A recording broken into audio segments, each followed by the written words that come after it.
If Ofcom do decide that X should be banned in the UK, what will President Trump say or do about that? America Bev has a full range of tools that we can use to facilitate uncensored internet access in authoritarian, closed societies where the government bans it. We are facilitating uncensored internet in Iran right now. We've done that in the past elsewhere. And with respect to a potential ban of X, Keir Starmer has said that nothing is off the table.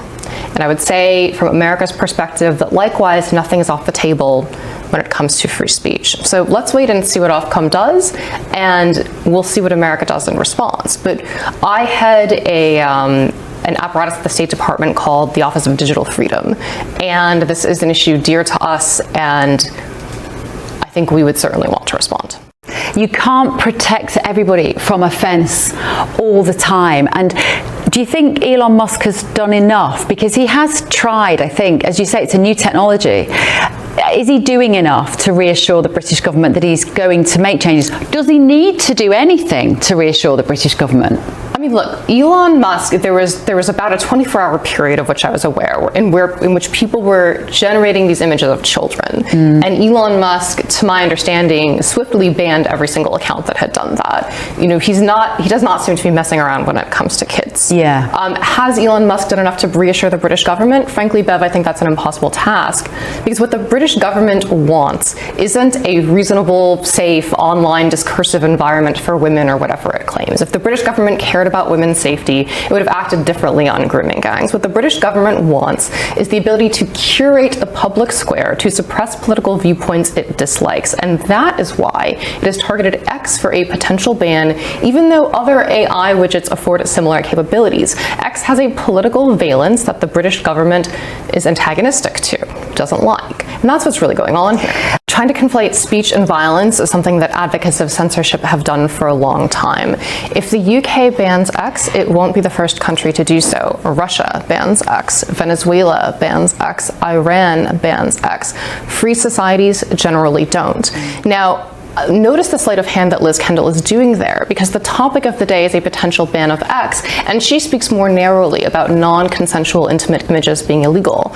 Guess what, Bev? There are already laws against revenge porn, and there are already laws against defamation. So if you were to depict someone credibly in a way that could be mistaken for a real image of that person, depicting that person in some kind of sexual degrading scenario that she'd never undertaken herself, you could already be sued under existing legal devices. And creating a new legal device isn't out of the question. Our First Lady Melania Trump has championed a statute called the Take It Down Act, which would give the victim of that image a notice and takedown remedy, similar to what we have for copyright. I think cautious regulation is the best approach here, but when you're at a new technological frontier, sometimes there's a temptation to just enact a flurry of new technological regulations designed to put that technological innovation back in the bottle. We saw this with the invention of the telegraph. We saw this with the invention of the film strip. And when you look back at history at each of those moments, which you discover, and which you wish your forebears would have known, is that sometimes people just need to get used to the real technology. They need to get used to these images not being real. And I smiled before because I think you and I are both female public figures and have both had images of us created. And I can see why people would find those images uncomfortable. But I'm willing to be a bit uncomfortable if that's what it takes to be free. And that's the promise of a free society. There are lots of key members of this government. I'm thinking namely J.D. Vance, Marco Rubio as well, and of course the president, who feel really strongly about free speech. How disappointed would they be if Starmer agrees to ban the X platform in the UK?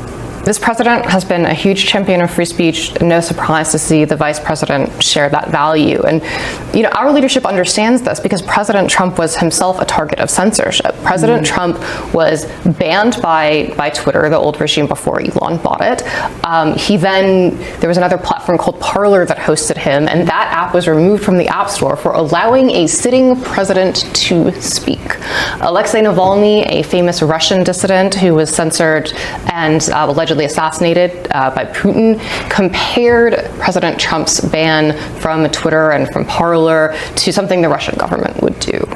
And I think you have to take that comparison seriously. So that's why our president cares about this issue, because people couldn't deal with his popularity, they couldn't deal with his success, and they tried to just shut him up so no one could hear him. How will they feel? I think all Americans will feel disappointed, but frankly, Bev, given the pro-censorship inclinations of the British state in recent memory, I can't say that we'll be shocked.